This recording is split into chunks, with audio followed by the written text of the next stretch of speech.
Assalamualaikum warahmatullahi wabarakatuh. Bapak Tri Sutrisno yang saya hormati, mantan Wakil Presiden yang ke-6, Jenderal Hendro Priyono, para senior, Ketua PPAD Jenderal Doni, dan semua hadirin berbahagia dan juga Bapak Kasat yang hadir di sini. Saya akan mencoba nanti menerjemahkan apa tadi yang disampaikan oleh Bapak Presiden. Saya akan nanti bicara agak detail sehingga teman-teman purnawirawan mengerti lebih detail lagi apa sih kita ini sekarang dan kemana arah kita. Bapak Menhan masih di sini, Jenderal Prabowo. Saya ngambil judul Pemulihan dan Transformasi Ekonomi Indonesia Pasca Pandemi, karena ini saya pikir hal yang penting untuk kita semua ketahui.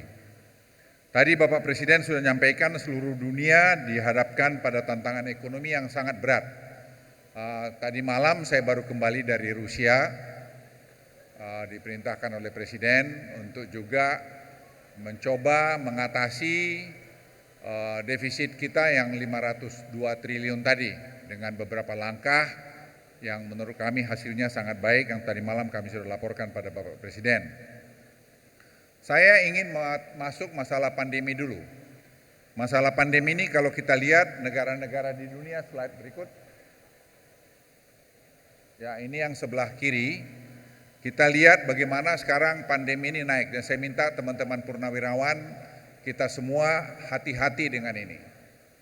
Saya ulangi, hati-hati dengan pandemi ini karena tidak ada yang sakti menghadapi pandemi ini. Saya kemarin di Rusia, tingkat penularan di Rusia itu masih lebih tinggi dari kita, padahal keadaan kota Moskow itu sangat bersih. Kalau kita lihat yang kanan, Indonesia di Asia ini masih yang terbaik. Di dunia ini kita salah satu negara yang terbaik penanganan COVID-19. Nah, ini sebenarnya banyak kerja keras dari TNI dan juga Polri. Jadi saya harus menyampaikan dari lubuk hati yang saya paling dalam, penanganan COVID kita yang di banyak negara di dunia mengatakan Indonesia salah satu yang terbaik, itu banyak peran TNI, aparat-aparat teritorial kita dalam membuat ini berhasil. Dan ini nanti akan berdampak kepada ekonomi kita selanjutnya. Nah, dunia juga dihadapkan pada perang Ukraina dengan Rusia.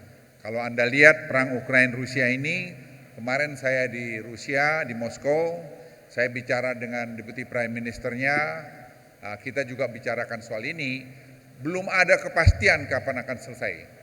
Jadi Ukraine war dengan Rusia ini, kita belum tahu kapan akan selesai. Dan ini punya dampak ekonomi yang luas ke seluruh dunia.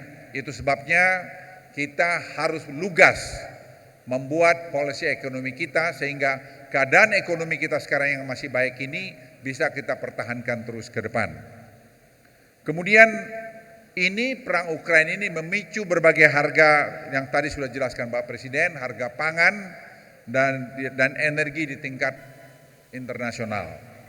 Saya khusus kemarin pergi ke Ukraina, perintah Presiden melihat masalah energi dan masalah pangan ini. Dan saya baru paham betul bahwa Rusia itu penghasil crude oil nomor 2 terbesar di dunia, cadangannya. Kita agak mengabaikan selama ini Rusia ini, ternyata mereka memiliki cadangan minyak yang sangat besar di dunia. Dan juga memiliki cadangan pangan yang besar. Dua-dua kemarin dengan pertemuan saya selama maraton di sana itu sudah sangat baik hasilnya. Kenaikan harga pangan kalau kita lihat dan energi, batu bara, gas alam dan seterusnya itu betul-betul yang sebelah kiri ini kita lihat demikian. Nah, peran teman-teman TNI tadi saya juga mau terjun ke bawah melihat yang di depan pameran. Kita bisa nanti bermain dalam jagung, penanaman jagung, penanaman kedelai. Dua hal ini saya kira bawang, minyak dan sebagainya kita bisa main di sana. Nanti saya akan tunjukkan bagaimana kita main di situ. Nah, energi hingga tahun 2024 ini juga akan terus tinggi. Kalau kita lihat dari sini harga energi 2021, kalau kita bikin modelingnya di sini sampai 2024, harga 2024 masih akan lebih tinggi dari harga 2021. Artinya apa? Kita harus betul-betul waspada menghadapi ini. Jadi efisiensi ekonomi kita dengan hilirisasi tadi, dengan tadi digitalisasi tadi, itu juga sangat membantu kita ke depan. Dan juga berpotensi mendorong perlambatan ekonomi dunia sekarang ini. Yang tadi Bapak Presiden sampaikan, itu ekspektasi resesi di Amerika. Sekarang Amerika itu dalam posisi ekonominya tidak terlalu bagus, inflasinya 9,1%, dan kalau harga minyak ini naik ke $150, maka inflasi dia akan bisa double digit sekitar 11-12%. Indonesia kita akan bertahan dengan kira-kira 5%. Nah, dampak zero COVID policy, juga perlambatan ekonomi Tiongkok juga yang melambat sekarang hanya 0,4%, di mana kita bersyukur hari ini kuartal kedua ekonomi kita tumbuh 5,44%. Ini pencapaian bukan sekadar begitu, itu adalah semua karena upaya kerja keras dari kita semua.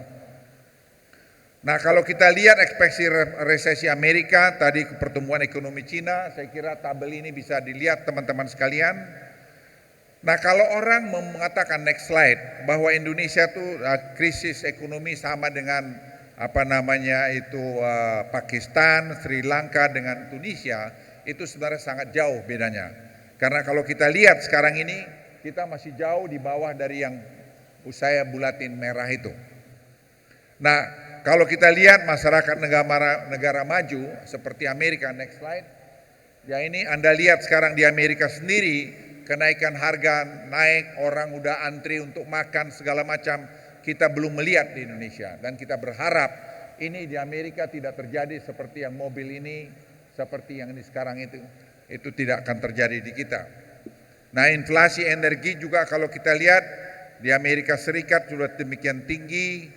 Inflasi makanan juga sudah 10,4, inflasi energi di Amerika 41%, dan di kita juga masih inflasi kita masih jauh lebih rendah. 502 triliun itu yang kita coba potong. Dengan kemarin saya pergi ke Rusia, dan saya yakin dengan angka pertemuan kemarin, angka itu bisa kita potong cukup panjang, karena dari 502 triliun itu 360 triliun itu adalah tadi dalam bidang energi. Nah, kalau kita lihat kinerja ekonomi Indonesia relatif lebih baik dari semua negara di dunia. Pertumbuhan ekonomi Indonesia, saya lihat seperti yang kiri, itu juga terlihat bahwa saya sudah sebutkan, kita kuartal ini ada 5,44%, lebih tinggi daripada yang kita duga, tadinya di angka 5,2 atau 5,3%. Kemudian kalau kita lihat juga pertumbuhan ekonomi triwulan ini juga akan lebih bagus, seperti yang slide kanan ini. Ini data, jadi teman-teman purnawirawan, kita jangan dimanipulasi dengan mungkin berita-berita bohong. Karena data-data yang saya sajikan pada Anda sekalian, itu adalah data-data yang di-verified. Nah, kenapa ini bisa semua? Tadi saya sudah singgung awal, didorong salah satunya oleh terkendalinya pandemi COVID-19. Jadi COVID-19 ini menurut hemat saya, itu sangat berpengaruh bagaimana kita tangani. Saya sudah sebutkan tadi peran TNI Polri yang sangat bagus, dan sehingga kita lihat sekarang rumah sakit rawat inap terkendali, bor masih terkendali, jumlah orang meninggal juga terkendali, yang kiri dan kanan ini. Sehingga dengan demikian kita belum melakukan tindakan-tindakan yang seperti lalu lockdown, belum akan kita lakukan. Tadi malam saya rapat mengenai ini dengan Profesor Wiku dan juga dari BNPB. Itu kita belum lakukan. Yang saya titip pada kita semua purnawirawan, kita sudah mulai tua-tua. Booster itu lakukan. Saya ulangi, booster itu lakukan. Kemudian masker itu di ruangan tertutup digunakan. Kemudian yang ketiga, cuci tangan itu dilakukan. Saya titip betul ini. Dan peduli lindungi Anda gunakan. Ini adalah kesehatan kita masing-masing. Kalau Anda masih mau umur panjang, tidak kena karena COVID, lakukan apa yang saya sampaikan itu, karena itu adalah saran dari para ahli. Terkendalinya pandemi mendorong peningkatnya belanja aktivitas masyarakat. Saya lihat ini slide, semua kita angkanya masih baik. tidak ada yang perlu dikhawatirkan, tetapi kita sangat hati-hati melihat angka-angka ini. Peningkatan konsumsi juga didorong oleh daya beli masyarakat yang masih terus meningkat. Kalau slide ini kita lihat. Dan kalau Anda lihat, inflasi Indonesia itu juga sebenarnya masih inflasi inti. Inflasi inti kita itu hanya 2,86%. Sekarang 4,9%. Sisanya itu apa? Adalah makanan. Apa itu? Jadi saya katakan pada teman-teman sekalian, pertanian tadi yang di luar kita lihat. Jadi pertanian seperti cabai rawit itu punya kontribusi sampai 0, sekian persen pada inflasi. Kemudian cabai bawang. Kemudian macam-macam itu yang bisa kita kerjakan.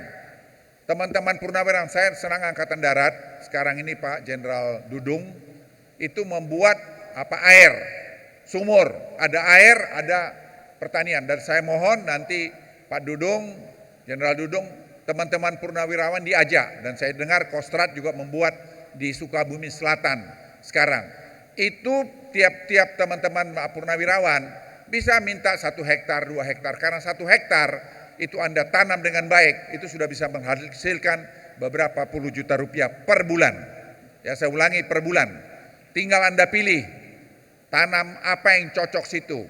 Saya kebetulan menangani sekarang sebagian pertanian di Toba, di Humbang Hasudutan itu Presiden minta sebagai food estate, itu ada 5.000 hektar, mau sampai 15.000 hektar, dan kemudian di Sulawesi Tengah, di daerah Palu, Poso, kemudian juga di Kalimantan Tengah, dan kemudian juga di NTT, dan kemudian di Papua. Jadi kita bisa berkarya untuk itu. Jadi kita tidak usah ribut sana sini, kita kerjain. Pemerintah akan bantu. Saya kira Angkatan Darat, saya sudah lapor Presiden Angkatan Darat untuk melakukan itu, dan angkanya juga tidak mahal-mahal. Kemudian investasi menunjukkan kinerja yang tinggi dan stabil selama pandemi. Anda lihat yang kiri dan kanan. Kemarin saya di Rusia, saya menjelaskan kepada Deputi Prime Minister Muntarov mengenai angka ini. Mereka sangat kagum angka-angka kita ini. Dan saya juga waktu ketemu dengan Menteri Keuangan Amerika, saya jelaskan angka-angka ini, mereka juga sangat mengagumi bagaimana stabilitas daripada ekonomi kita. Tapi ingat teman-teman, tidak ada kesombongan kita di sini. Kita tetap super hati-hati untuk menghadapi ini semua. Kemudian ekspor mampu tumbuh tinggi. Nah ini saya minta pada teman-teman, Bapak Presiden sudah menjelaskan tadi. Kenapa ekspor kita begitu tinggi? Itu soal ada hilirisasi, ada harga komoditi, ada digitalisasi. Itu efisiensi semua. Itu membuat ekspor kita begitu tinggi. Dan kita salah satu negara ekspor tertinggi di dunia selama ini. Belum pernah terjadi. Jadi kita harus bangga pada negara kita. Bahwa kita ada beda-beda pendapat silahkan aja. Tapi kalau untuk membangun negara, saya minta purnawirawan itu harus kompak. Ya, harus kompak kita. Kita jangan sampai pecah belah hanya karena ada perbedaan pandangan. Karena semua angka-angka yang saya sampaikan, saya selalu dengan Jenderal Prabowo bicara soal angka ini. Kami beda-beda dulu pandangan, tapi kalau udah bicara national interest, kami tetap menjadi satu. Neraca perdagangan Indonesia juga kalau Anda lihat ini angka kita selama 26 bulan. Saya ulangi, selama 26 bulan terakhir ini, ekspor kita selalu positif. Tidak pernah negatif. Belum pernah terjadi dalam sejarah Republik Indonesia. Dalam keadaan pandemi pun, Anda lihat chart yang kanan, yang kuning itu. Semua di atas daripada warna abu-abu yang di bawah. Itu fakta. Kemudian kondisi fiskal terjaga, pendapatan meningkat, defisit anggaran juga menurun. Anda lihat yang kiri ini kita tumbuh 21% pendapatan negara. Kenapa efisiensi? Kenapa hilirisasi? Kenapa? Tadi harga memang betul harga komoditas meningkat. Tapi dua pertama yang saya sebutkan itu tadi. Angka itu naik. Kemudian kita lihat subsidi defisit anggaran kita seperti itu sekarang jadi surplus. Kita belum pernah karena account defisit kita surplus baru tahun lalu dan tahun ini. Kenapa itu bisa terjadi? Karena ekspor kita lebih tinggi. Kemudian stabilitas makro juga dijaga dengan baik. Seperti ini Anda bisa lihat slide ini. Indeks saham kita semua juga angka-angkanya baik. Kemudian kondisi Indonesia jauh dari Sri Lanka, Turki, Pakistan. Anda lihat Indonesia yang kiri, Sri Lanka kita bandingkan dari parameter yang kita sebutkan. Dulu kita belajar di Suslapa, di Seskoat, atau di mana saja, kita harus bekerja dengan data. Saya sebagai Menko Marves dan yang membawahin ini semua basis saya data. Ada yang kritik saya basisnya data. Kamu datang kritik, bawa datamu. Kita berbanding dengan data. Jadi dengan data ini kita bisa membuat kesimpulan atau cara bertindak yang pas. Seperti wargaming yang kita belajar dulu di Suslapa maupun di Sesquad. Tingkat utang pemerintah Indonesia jauh lebih aman dibandingkan negara-negara dunia. Yang kiri bawah, Anda lihat Indonesia pada posisi sana. Orang bilang kita Indonesia ini utangnya banyak, betul 7.000 triliun, tapi kita bandingkan itu hanya 40% dari PDB kita, 41%. Dan angka itu jumlahnya dibayar oleh proyek-proyek yang bagus, bukan uang yang hilang. Semua dibayar pembangunan. Kalau kita lihat juga sekarang yang sebelah kanan, ini juga kita itu share kepemilikan asing. Saya ulangi ya, share kepemilikan asing di Indonesia itu menurun tinggal 16,1. Jadi Pak Prabowo ini melihat 16,1. Teman-teman lagi mantan Kepala Staf Angkatan dari yang dulunya 41,3. Sehingga begitu ada masalah ekonomi dunia, outflow uang dari Indonesia terjadi, rupiah kita terus goyang. Sekarang kita bisa menjamin memelihara rupiah berkisar di 14.000 sekian. Kemudian dan neraca pemulihan stabilitas ekonomi dan minyak goreng, yang rame minyak goreng. Tadi saya lihat ada juga purnawira minyak goreng. Ini yang kita kerjakan. Saya diminta presiden ngurus ini, ya saya kerjain lah. Baru saya paham, Bapak Ibu sekalian, dari 16,3 juta kelapa sawit di Indonesia, itu ada 4 juta yang tidak jelas. Dan sekarang karena diaudit, saya minta diaudit oleh BPKP, sehingga dengan demikian kita tahu apa yang akan terjadi. Sehingga kalau kita lihat ini kita harus menstabilkan harga minyak goreng ini, dan kemudian dengan harga TPS. Itu sekarang sedang jalan kita lakukan. Jadi memang tidak mudah, tapi saya yakin akhir tahun semua ini akan bagus, dan penerimaan negara, saya ulangi, penerimaan negara akan naik beberapa puluh triliun dari sini, dan mungkin nanti pemutihan negara akan menerima juga mungkin beberapa sampai lebih dari 100 triliun. Kenapa? Efisiensi lagi. Presiden merintahkan, dia bilang, Pak Luhut, bagaimana buat efisiensi? Saya bilang, Pak Presiden, kalau Bapak setuju kita audit. Jadi kalau ada yang salah kita tahu berapa jumlah luas kelapa sawitnya, berapa produksinya, kapan dijualnya, dan seterusnya.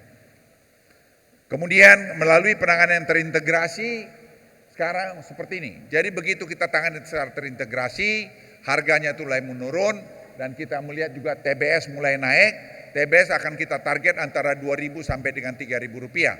Tapi itu gradually akan naik, tapi tidak bisa terlalu cepat. Jadi sampai akhir tahun saya kira akan ini bisa selesai. Ketahanan ekonomi didorong oleh proses transformasi. Tadi Bapak Presiden sudah menyampaikan, dulu kita ekspor raw material nikel ore. Saya ulangi Bapak Ibu sekalian, nikel ore. Sekarang kita berproses di sini. Tahun 2024, ya saya ulangi 2024, kita akan memproduksi lithium baterai terbesar mulai. Itu MNC 811. Tahun 2027 kita akan menjadi produser lithium baterai kalau tidak pertama kedua di dunia. Dan ini akan ada mobil-mobil seperti ini. Dan itu akan mengurangi nanti energi yang kita impor. Kalau Anda lihat tadi yang Bapak Presiden sampaikan, tahun 2015 ekspor kita cuma 1,1 billion dollars. Tahun lalu itu hampir 21 miliar dolar. Tahun ini kita akan dekat dengan 30 miliar dolar. Jadi dampaknya ini teman-teman sekalian luar biasa pada ekonomi kita, kebijakan Presiden. Banyak yang tidak berani. Tapi saya bilang Presiden, Pak kalau kita lakukan ini, regulasi ini dampaknya akan begini. Dia bilang saya setuju Pak Luhut, jadi kita gas Pak, gas saja. Ya, ini kita lakukan ini. Sehingga kalau Anda lihat sekarang ini rekor ekspor tertinggi seperti ini, 232 miliar dolar pada tahun lalu. Tahun ini kita mungkin dekat hampir 300 miliar dolar, 260, 270 miliar dolar. Tahun 2030 yang Bapak Presiden sampaikan, kita mungkin sekitar 450 miliar dolar. Apa artinya? Kita akan keluar daripada middle income trap. Ini bukan omong-omong, tapi ini semua trennya ke sana. Asal satu, musuh kita yang paling berat adalah dari dalam kita sendiri. Kita kadang-kadang tidak percaya sama diri kita bahwa kita hebat. Kita hebat kalau kita lakukan dengan benar. Ini Anda lihat juga tadi defisit perdagangan dengan Cina. Bagaimana orang bilang Cina ngontrol kita? Dulu trade defisit kita dengan Cina itu 27 miliar dolar. kemudian menurun dari 17 miliar dolar. Tahun lalu tinggal 2 sekian miliar dolar. Tahun ini per kuartal kemarin tadi saya baru terima data, itu kita sudah surplus 500 juta dolar. Tahun ini kita akan surplus dengan Cina mungkin 1 sekian miliar dolar. Dan buktinya apa? Cina impose atau melakukan anti dumping ke Indonesia 20%. Apa artinya itu? Artinya kok Indonesia bisa lebih efisien dari Cina. Jadi kalau ada orang bilang kita dikontrol sama Cina, saya juga kadang-kadang bingung. Ini yang ngomong ini ngerti nggak angka gitu. Saya tentara, saya karena tiap hari di brief oleh anak-anak muda di kantor saya jadi paham ini angka-angka. We are on the right track. Kita sekarang sedang jalan dan track yang benar. Kenapa? Presiden sebagai pemimpin memberikan contoh yang benar kepada kita. Saya ingat kepada leadership di TNI, ya, saya ingat betul 11 ajas kepemimpinan itu. Saya ingat tanggap tanggon teringginas itu. Saya ingat itu semua kuncinya ketauladanan. Itu yang saya lihat ada di presiden. Presiden tidak ada bisnis dia sendiri, tidak ada bisnis anaknya, tidak ada bisnis keluarganya. Pak Prabowo ini, Jenderal Prabowo yang berkali-kali bilang ke saya, Bang, dulu saya nggak setuju ini begini-begini. Tapi setelah saya lihat, beliau sampaikan ke saya angkat tangan sama Presiden Jokowi. Jadi apa yang saya ingin sampaikan pada teman-teman, ayo kita kompak. Semua kan ada eranya. Kalau ini era sudah selesai, ya udah nanti era yang baru. Kita dukung lagi era yang baru. Mau kita nanti TNI yang akan datang, mau siapa terserah kita semua. Tapi yang penting dia bisa seperti ini. Anda lihat angka ini sekarang dia defisit dengan Cina. Saya sudah jelaskan tadi ekspor tertinggi kita. Hilirisasi industri berlanjut, industri baru seperti ini. Sekarang kita bermain seperti ini. Ada industri baru lagi untuk Pak Tri yang saya lapor juga di Kalimantan Utara itu 132 miliar dolar. One of the biggest investment on earth today per one spot itu di Kalimantan Utara. Tidak banyak yang tahu. Tidak banyak yang tahu. Makanya saya minta pada Jenderal Dudung kemarin, saya bilang, Pak Kasat, tolong kau kasih dong pangdammu yang bagus sana dan remmu yang bagus di sana, karena kita harus amankan proyek ini. Tadi saya baru dilaporin lagi, baru ditusuk di sana untuk pembangunan petrochemicalnya, itu keluar gas, Pak Tri. Jadi betapa kayanya Indonesia ini. Ini kalau kita lihat ada 160.000 tenaga kerja di sana. Teman-teman ada saya dikritik dulu, kenapa orang asing ini diberikan pekerja? Ya memang untuk construction pertama itu kita belum mampu. Tadi malam saya di-briefing oleh deputi saya, Pak Rahmat. Ada Rahmat sini. Itu dia bilang, Pak sekarang pendidikan harus kita cepatkan. Kenapa? Proses ini kita butuh ahli-ahli Indonesia. Ada smelter yang sedang bangun, perlu ahli-ahli Indonesia. Kita shortage. Kita sekarang kami bikin sekarang ada 2 pilihan, kursus atau pendidikan. Ini juga hydropower dan sebagainya. Nah kita juga bekerja sama, jangan pikir semua dengan Cina, kita CATL, LG dan Antam. Ini next slide, ini tadi mengenai baterai. Saya sudah singgung tadi, akan memproduksi lithium baterai terbesar di dunia. Ini Anda lihat semua. Tidak semua Cina, awal memang saya dorong Cina, kenapa Cina?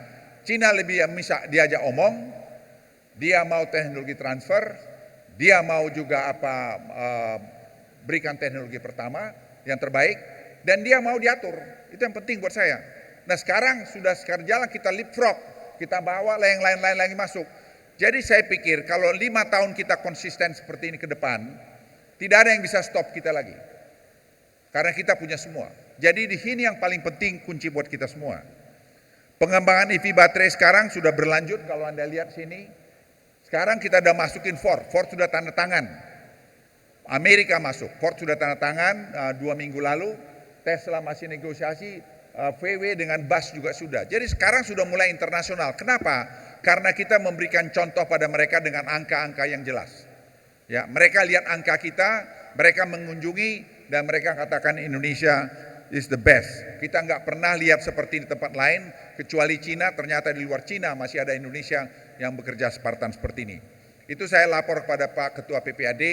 Kalau boleh nanti beberapa perwakilan purnawirawan saya ingin ajak untuk ninjau industri strategis ini. Mungkin 30-40 orang, nanti kita bikin 2 hari untuk lihat. Jadi seeing is believing. Jangan kita perang sendiri. Kita dicekoin komunis dari apa? Ini bicara perdagangan. Saya suka bicara sama Pak Prabowo. Wah ini gimana sih komunis mana? Dia bilang kita bingung. Saya baru tahu kemarin di Rusia, rupanya Putin itu bukan dari partai komunis Pak Tri. Dia itu dari partai United Russia. Partai komunis itu cuma berapa persen di sana. Jadi kita jangan dibuat kacau balau dengan informasi-informasi penyesatan yang menurut saya. Ini sekarang industri, next slide, industri Indonesia berkembang seperti ini. Dulu semuanya Jawa, Sumatera. Sekarang ini semua macam industri di Indonesia Timur, saya kira ada Pangdam di sini, bisa tanyakan di daerahnya itu industrinya berkembang bagaimana. Nah hilirisasi juga saya kira sudah berkembang, next slide ini. Dulu kita cuma 8%, sekarang sudah 60 atau 70%. Kemudian peningkatan efisiensi melalui digitalisasi Bapak Presiden sampaikan tadi, ini sekarang berjalan, ini kita lakukan seperti e-katalog. Tadi saya bilang di luar, ada bikin pipa, semprot, masukkan e-katalog. Karena begitu dia masuk e-katalog dia tidak perlu tender lagi, harganya sudah jamin bisa langsung dibeli. Jadi kita mengurangi korupsi, mengurangi biaya, penerimaan negara naik, dan kemudian UMKM jalan. Digitalisasi sistem pengadaan barang, jasa mendorong efisiensi belanja negara. Ini saya kira sedang sekarang kita jalankan. E-katalog ini teman-teman sekalian, para perwira semua yang saya sampaikan, kita punya dana government procurement atau pembelian pemerintah itu 1.200 triliun per tahun. Dari 120 triliun itu hampir 90% itu kita impor. Nah sekarang itu tidak kita lakukan lagi. Kemudian peningkatan dana desa ini juga saya kira bisa teman-teman masuk di sana nanti, next slide. Dana desa ini saya kira baik karena itu di 74.000 desa dan seterusnya. Kemudian masalah kita sekarang menangani mengenai Presiden G20, kita memperkuat arsitektur kesehatan, global, transformasi digital dan transisi energi. Nah kita juga mendorong kolaborasi. Jadi kolaborasi kita sebenarnya next slide, kita tidak bicara sama Cina aja, kita bekerja dengan banyak negara, dengan Saudi hubungan kita bagus. Ya saya bertemu beliau dalam 4 bulan 2 kali. Kemudian juga dengan Presiden UAE, dengan juga Amerika, dengan Cina kita semua baik. Nah tadi Presiden sudah menyampaikan gambaran, next slide. Ini kita Indonesia prediksinya begini, ini yang diramalkan dunia kita 100 triliun, sekarang ekonomi kita 1,3 triliun, dan 2030 kita mungkin akan 3, sekian triliun US dollar ekonomi kita, dan GDP per kapita kita, income per kapita kita akan 10.000 dolar. Nah mencapai target PBB per kapita ini kita lihat seperti ini, next slide. Kita lemah tadi dalam bidang ini. Nah saya bagian terakhir saya minta Pak Ketua, ini ada penting mengenai ekonomi Hankam. Pembangunan ekonomi yang kuat di depan berjalan dengan kekuatan Hankam. Kita masih rendah ini, seperti ini. Jadi kita melihat defense spending versus GDP per kapita kita masih rendah. Kita mau tingkatkan itu. Nah estimasi anggaran fungsi pertahanan 2030 dari kami lihat ini, itu Pak Tri, Pak Menhan, itu 2030 Pak Kasat, itu akan 545 triliun anggaran untuk pertahanan. Angka yang sangat besar, karena mengalir. Jadi harus ada penambahan alutsista yang hebat, training pasukan, pengelolaan penguasaan teknologi, fasilitas prajurit, rumah dan segala macam, dan kesejahteraan prajurit. Ini harus terjadi dengan angka yang sebesar ini. Dan peningkatan anggaran perlu diarahkan ke modernisasi kekuatan pertahanan. Dan sebagai penutup, untuk mewujudkan visi menjadi negara maju dibutuhkan persatuan kesatuan seluruh elemen bangsa. Nah ini saya titip, pembangunan ekonomi yang dilakukan dalam 8 tahun terakhir telah menunjukkan hasil, dan namun pembangunan dilakukan belum sempurna, masih banyak yang perlu kita perbaiki di sana sini. Untuk itu dibutuhkan persatuan kesatuan. Saya senang sekali, bangga lihat Pak Doni bahwa ini dilakukan. Belum pernah kita lakukan seperti ini, dan saya pikir ini merawat persatuan kesatuan kita semua. Kita jangan mau dipecah belah oleh siapapun. Saya ulangi, jangan mau dipecah belah oleh siapapun. Kita boleh beda pendapat, tidak apa-apa, tapi kalau begitu kita sudah duduk sama-sama, kita harus bekerja untuk kepentingan nasional kita. Nah peran purnawirawan masih sangat dibutuhkan dalam pemerintahan, ataupun di luar pemerintahan swasta dan seterusnya, seperti slide ini. Saya kira sudah bisa nanti terjemahkan. Dan sebagai penutup dari saya, sebenarnya saya sudah mengusulkan untuk perubahan undang-undang TNI. Undang-undang TNI itu sebenarnya ada satu hal yang perlu dari sejak saya Menko Polhukam, yaitu bahwa TNI boleh ditugaskan di kementerian lembaga atas permintaan dari institusi tersebut atas persetujuan Presiden. Itu sebenarnya akan banyak membantu, tidak perlu banyak bintang-bintang yang tidak perlu di Angkatan Darat. Jadi Angkatan Darat bisa lebih efisien, tapi perwira Angkatan Darat tidak perlu juga berkelahi untuk dapatkan posisi, karena seperti di tempat saya, itu tidak bisa proaktif TNI yang masuk, yang bisa adalah Polri. Karena Polri bisa ada begitu, sama di perhubungan di mana-mana.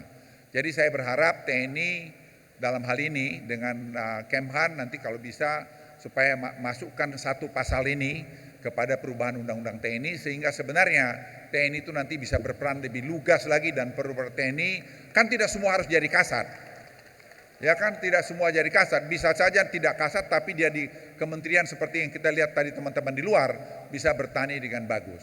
Itu saja dari saya, sekali lagi terima kasih. Wassalamualaikum warahmatullahi wabarakatuh.